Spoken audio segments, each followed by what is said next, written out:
Hey guys, welcome back to another report of the games I've been playing during the week.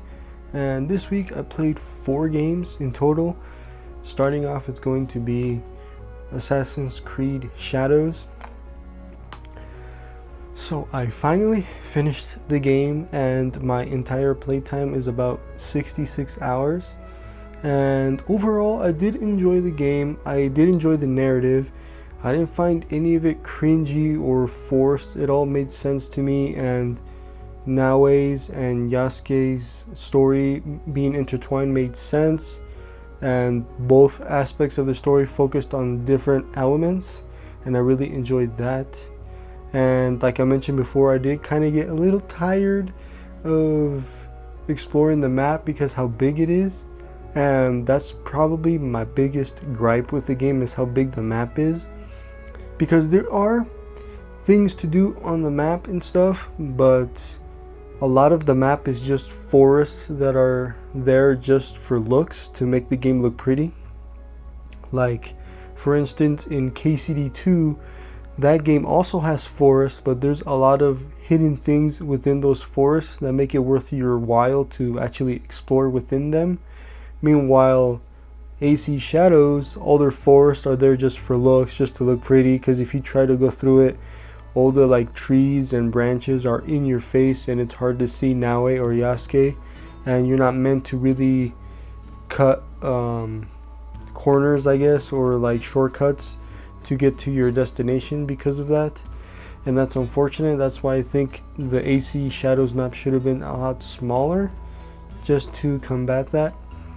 But other than that, I really did enjoy it, and because how big it was too, the like I said, I got tired of exploring the map because there was a lot of viewpoints and other points of interest that I'm like, okay, this is a bit much.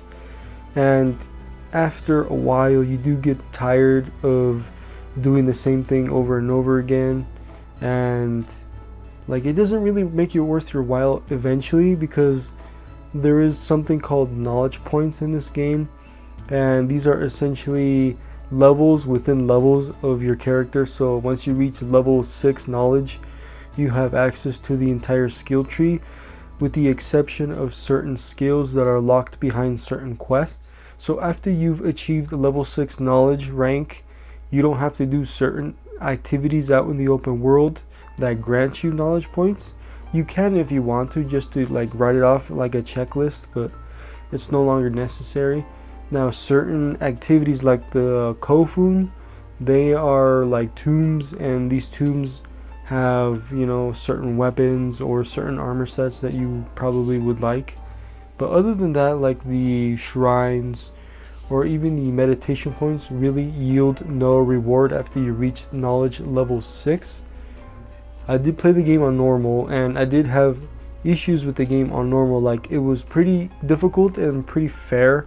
I didn't feel like I was blasting through the game. I died numerous times in this game, and I didn't really want to change the difficulty, even though I probably could have. And I did eventually turn on guided exploration mode because I got tired of trying to figure out where the certain main objectives are. Let's just show it to me, and I would blast through the rest of this game. And that was around the 45-hour mark when I turned that on, and it still took me over 20 more hours to actually beat the game. And that's mostly because I did do the side quest. I didn't skip too many of them. Now, I did do all of the side quests that are required for you to obtain the platinum trophy, and I did obtain the platinum trophy. And the reason I obtained the platinum trophy is because, I don't know, this game, like, it wasn't difficult when it comes to the platinum trophy. It is pretty straightforward. Some of the side quests do require a little activation by doing certain other quests, but yeah, the platinum trophy isn't hard. And another factor of me getting this platinum is because this game requires online constantly. So in order for you to get the platinum or any trophy in that matter, you need to be connected to online, because if you are not, you won't obtain any trophies. And given that's how it is, eventually this platinum will become unobtainable. And given how straightforward and easy it is to actually get it, I was like, might as well go for it. And I didn't really have to stray that far from the beaten path to get it, but there were a couple times where I had to look up a YouTube video to find like certain collectibles or figure out how to trigger a certain quest. But other than that, it's pretty straightforward, and over time it's going to get a lot easier once more knowledge is out there about the game.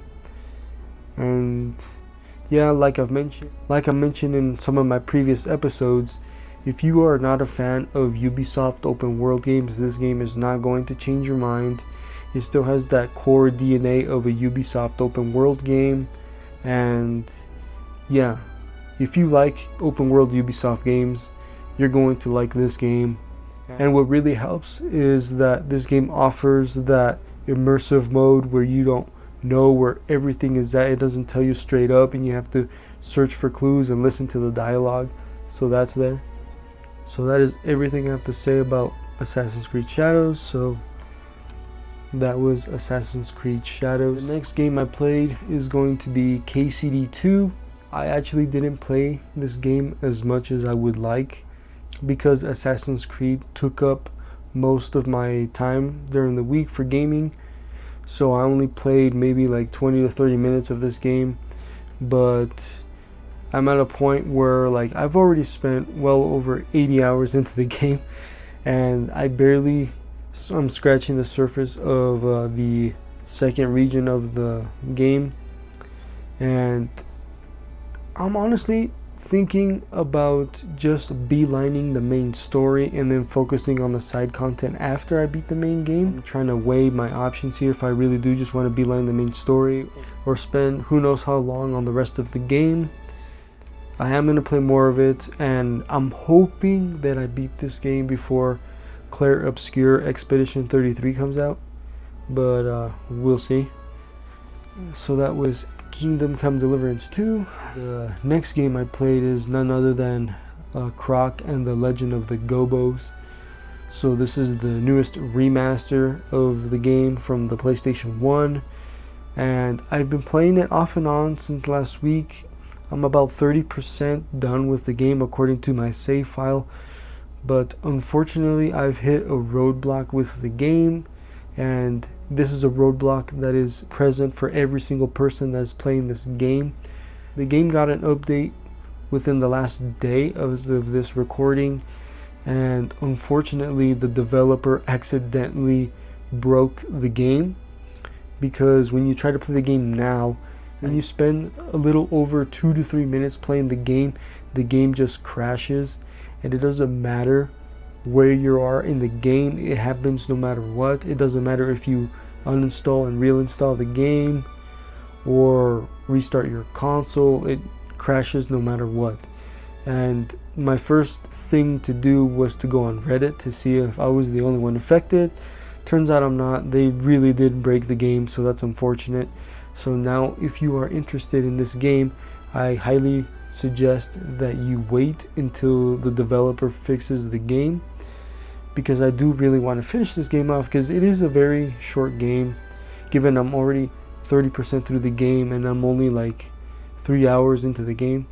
So it sucks that the developer broke the game.